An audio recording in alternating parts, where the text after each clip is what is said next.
Bonjour à toutes, bonjour à tous, bienvenue sur cette nouvelle vidéo de la chaîne Critique Multiverselle. Aujourd'hui, nous nous attaquons à deux sujets d'actualité. D'un côté, tout droit sorti des Projocanoises, le deuxième acte, film français réalisé par Quentin Dupieux, à qui l'on doit le très récent Dali, également critiqué sur cette chaîne. De l'autre, une série Disney+, nouvelle création des studios Marvel qui est une très bonne surprise, X-Men 97. Nous commencerons donc par X-Men 97, suite de la série d'animation des années 90, qui raconte l'histoire des X-Men, groupe de mutants aux dons extraordinaires, s'efforçant dans les années 90 de protéger un monde qui les déteste et les craint profondément. Les voici confrontés comme jamais auparavant à un avenir dangereux et inattendu. Et là, si je m'attendais à ça, je crois bien que l'on vient, mes amis, de dénicher la meilleure série de Marvel Studios, si ce n'est le meilleur contenu de toute cette nouvelle saga du multivers. Alors ça peut se défendre, notamment avec WandaVision, Loki, Falcon et le Soldat de l'Hiver, le second Doctor Strange, Shang-Chi, What If, Les Gardiens de la Galaxie Volume 3 ou encore Eternals. Mais véritablement, cette série est juste une masterclass. Et c'est vrai que depuis Logan en 2017, y a peu d'œuvres qui avaient réussi à mettre ces mutants sur le devant de la scène, surtout avec autant de brio. Premier point, tout le monde peut voir cette série. Que vous ayez vu ou pas ce qu'il se passe avant, vous comprendrez tout ou quasiment tout. En effet, il y a 2-3 refs qui passent un peu à la trappe. Mais bon, je n'ai pas vu personnellement la série originale et je n'ai rien perçu de notable. Et deuxième point, le scénario. C'est une masterclass. On a beaucoup de thématiques sur l'acception, le meurtre, la parentalité, le deuil, et aussi bien sûr vivre en communauté avec une autre espèce que la nôtre, sur aussi le racisme, enfin toutes les thématiques que brasse la saga X-Men depuis un sacré nombre d'années maintenant. Jamais les mutants ne m'ont été aussi sympathiques, même dans les films que j'aime beaucoup, X-Men 1, X-Men 2, X-Men Days of Future Past, Logan. Enfin, vous avez vu mon top 100 de films préférés, ça fait partie de mes films préférés, je les adorerai toujours autant. Mais pour moi, il n'y a pas autant d'approfondissement des persos. Même si, ça peut se débattre, vu que c'est une série, et des films, etc. Vous connaissez la chanson. Il y en a certains, donc comme Diablo, Jubilé, Forge, Bishop, Cable, ou encore Morpho, qui passent à la trappe, même si ils sont sauvés par leur personnalité et leur design vraiment marqué, et qui les fait tout de suite devenir attachants. Mais les autres sont hyper bien interprétés, hyper bien approfondis. Je préviens, je vais entrer en spoil, je suis obligé, puisque pour dire tout ce que je veux dire sur cette série, ça peut pas faire sans dévoiler 2-3 petits trucs, donc pour ceux qui l'auraient pas vu, foncez la voir. C'est pour l'instant, c'est dans les meilleures séries que j'ai vues cette année. Si vous êtes fan des X-Men, si vous aimez Marvel, même pour ceux qui auraient même plus confiance en Marvel, allez la voir, ça va vous donner du plaisir, ça va vous donner confiance. C'est quoi? C'est 10 épisodes d'une demi-heure, 40 minutes, allez, ça vous prend... C'est équivalent à 5 épisodes d'une heure. Foncez, vous perdrez pas votre temps, vous allez adorer. Alors, on va faire personnage par personnage. J'ai adoré Cyclope, qui est ultra charismatique, on a vraiment plaisir à le suivre. On voit qu'il essaye vraiment de conjuguer sa vie de famille et sa vie d'X-Men, devant porter en même temps l'héritage du professeur Xavier, qui est un excellent leader, qui n'a pas eu vraiment la place qu'il méritait dans les longs métrages, et ça on le voit directement de par son charisme qui est vraiment ce qui ressort du personnage. Sa relation avec Jean est assez belle, assez complexe, tout comme celle avec son fils, mais qui est assez peu développée pour le coup. Et on voit qu'il va tenter de guider cette équipe dans tous les tourments qu'ils affronteront, et qui va aussi essayer en même temps de chercher un point d'entente avec le gouvernement, et en même temps de faire que son équipe soit acceptée dans le monde, ce qui est un rôle extrêmement important, extrêmement difficile. Pour Jean Grey, j'ai adoré ces deux versions, ainsi que sa relation avec Scott. Elle est assez touchante dans son rôle de mère, c'est déchirant de l'avoir laissé son enfant pour qu'elle puisse vivre, enfin pour que celui-ci puisse vivre, surtout dans l'épisode 2. Et la mort du clone est de même extrêmement touchante, c'est un des moments les plus forts de la série.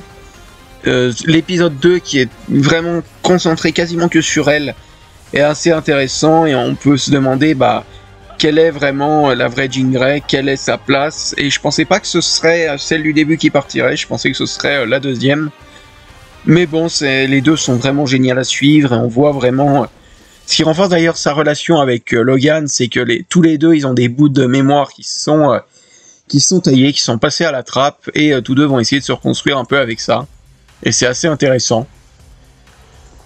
Le personnage de Magneto, pour lui, est ultra intéressant. Il pose toujours des questionnements quant à l'acceptation des mutants, sur ce qu'il faut faire, ne pas faire. On a ici un Magneto qui est moins manichéen, qui va essayer de rendre hommage à son ami le Professeur X, dont la relation est extrêmement bien développée dans les derniers épisodes, qui va essayer de prendre sa suite en essayant sa voix, mais qui, avec toutes les horreurs qu'il va voir, comme la destruction de Genosha dans l'épisode 4, qui est une des scènes les plus choquantes, les plus marquantes de la série, puis même, je pense, de tout le MCU confondu, il va s'enfoncer dans le mal, car pour lui, seule la vengeance compte, et quand on connaît son passé, quand on connaît ses motivations, on se dit que oui, que c'est presque des fois la seule voie à adopter quand on voit comment le monde des humains traite les mutants et comment leurs innovations sont vouées à les tuer. Le perso de Wolverine est toujours cool à suivre, même si assez secondaire, étant assez protecteur, mais étant en fait le seul X-Men à se salir les mains. C'est ça que j'aime bien aussi chez Wolverine, c'est que si les autres sont du côté vraiment du bien, lui il oscille un petit peu dans les deux camps, et ça fait vraiment plaisir à voir. Sa dualité avec Scott est assez sympa, assez marrante.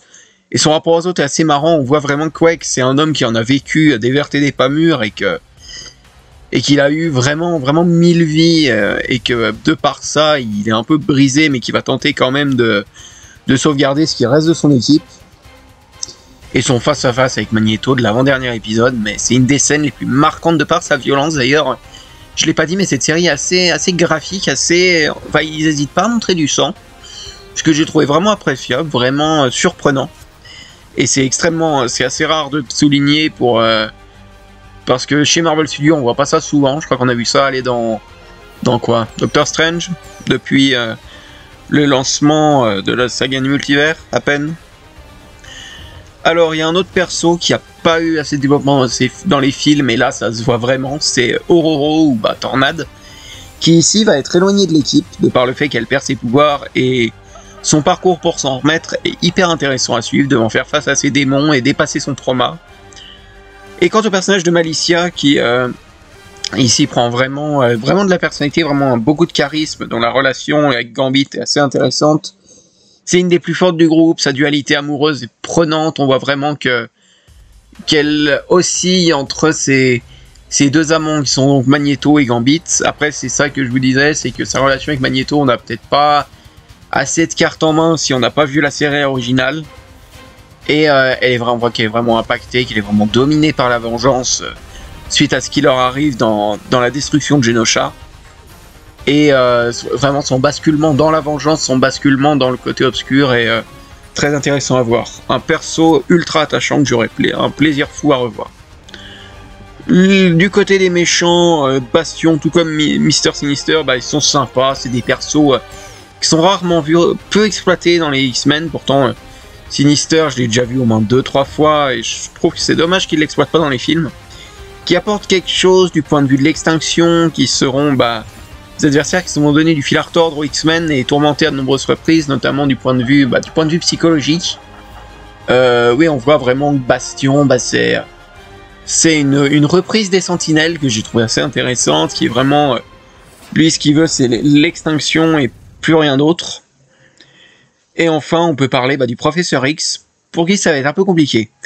Parce que si sa relation avec Magneto est toujours aussi intéressante, touchante, bien travaillée, il n'en reste pas moins qu'il est absent d'une grande partie du scénario, et voit son point de vue remis en question dans les derniers épisodes. J'aurais aimé qu'il le développe plus, puis même on dit au début qu'il est mort, mais en fait pas vraiment. C'est extrêmement bizarre, ça j'ai pas compris cet élément scénaristique, mais vu que j'ai pas vu la série originale, je pense que c'est ça qui m'a bloqué. Mais sinon, voilà, il est toujours aussi bien interprété, toujours aussi intéressant. Sa scène de classe est une des meilleures scènes de la série, je trouve. Et sa relation avec sa femme Shi'ar est très très très cool. Donc voilà, encore un bon personnage. Enfin, le professeur X est toujours aussi fidèle à lui-même. Enfin, je terminerai par dire que l'animation est magnifique, que la musique est mémorable, et un des thèmes les plus mémorables que j'ai vu dans le MCU. Il y a une construction d'un scénario d'une richesse incommensurable, car certains épisodes sont des fillers, notamment ceux avec Mojo par exemple. Il y en a qui, même les fillers, vous voyez, ils apportent quelque chose au niveau du scénario, au niveau des personnages, ils arrivent à les développer. Et au niveau du rythme, c'est parfait. Il y a des scènes mémorables. Enfin, je pense à celle de l'ONU dans l'épisode 2, de la mort de la mort de Wolverine, de la destruction de Genosha, du final contre Bastion, de la scène d'horreur au manoir même, ainsi que le premier gros combat de l'équipe.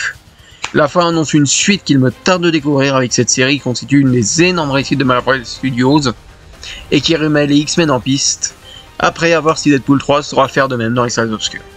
Nous passons ensuite au deuxième acte, comédie dramatique française de Quentin Dupieux, réal de Dali, Yannick, Incroyable mais vrai, Réalité ou encore Mandibule, présenté au Festival de Cannes 2024 en ouverture et sorti en salle depuis le 14 mai, porté par Léa Seydoux, Vincent Lindon, Louis Garrel, Raphaël Quénard ou encore Manuel Guillot, qui part du postulat suivant. Florence veut présenter David, l'homme dont elle est follement amoureuse, à son père Guillaume. Mais David n'est pas attiré par Florence et souhaite s'en débarrasser en la jetant dans les bras de son ami Willy. Les 4 personnages se retrouvent dans un restaurant au milieu de nulle part. C'est très sympa, et je comprends pourquoi ça n'a pas plu. Si Dali justifiait son côté loufoque de par le perso qu'il traitait, ici Dupieux offre une sorte d'Inception, sauf que là ce n'est pas les rêves dans les rêves, mais un film dans le film. Et cela il s'en sert pour critiquer le monde du cinéma, tout le monde en prend pour son grade. Que ce soit l'acteur has-been qui est tenté aux États-Unis et veut échapper au monde d'auteurs chiants, tout en remettant au placard sa carrière, pour un temps tout petit, ou encore l'actrice qui veut que tout soit parfait, qui tente de trouver un équilibre, le gars de la campagne qui critique tout et s'indigne devant les faux semblants, ou encore le profiteur dominé par sa vanité et jouant un rôle dans la vie réelle, s'amusant à abaisser les autres. Dans son métrage, Dupieux s'indigne de la censure, du politiquement correct, de la bienséance, de la vanité, ainsi que du manque de considération des figurants. D'ailleurs, le perso de Manuel Guillot est sûrement le plus attachant, dont la moquerie nous fait nous poser des questions sur la perte d'humanité dans le monde cinématographique, qui est un personnage attachant et dont la fin est vraiment troublante. Dupieux pose aussi son inquiétude quant à l'utilisation de l'intelligence artificielle, sur le fait qu'elle pourrait nous remplacer. Gros sujet à Hollywood d'ailleurs, si vous avez suivi la grève qui s'est mise en place il y a quelques mois, vous savez que l'IA a fait grand débat. Et c'est vrai que c'est une inquiétude qui pose des questions sur l'humain, sur nous, sur qu'est-ce qu'on va devenir si l'IA avance aussi vite que ça. Et après, on est passé de ChatGPT à une démo d'un site qui peut recréer lui-même des scènes. Enfin, le bond en avant est extrêmement grand et on peut se demander où s'arrête la limite et surtout, est-ce qu'on n'y va pas trop vite? Mais bon, je pense que vous êtes bien plus calé que moi sur ça, vous m'en direz des nouvelles. Cette démo est donc terrifiante et se veut pour moi un signal d'alarme quant à l'avenir de l'industrie, qui pourrait connaître un basculement qui l'unirait grandement. C'est la fin de cette double critique, on se retrouve prochainement pour de nouveaux films et de nouvelles séries, car du lourd arrive, ainsi que de très belles découvertes.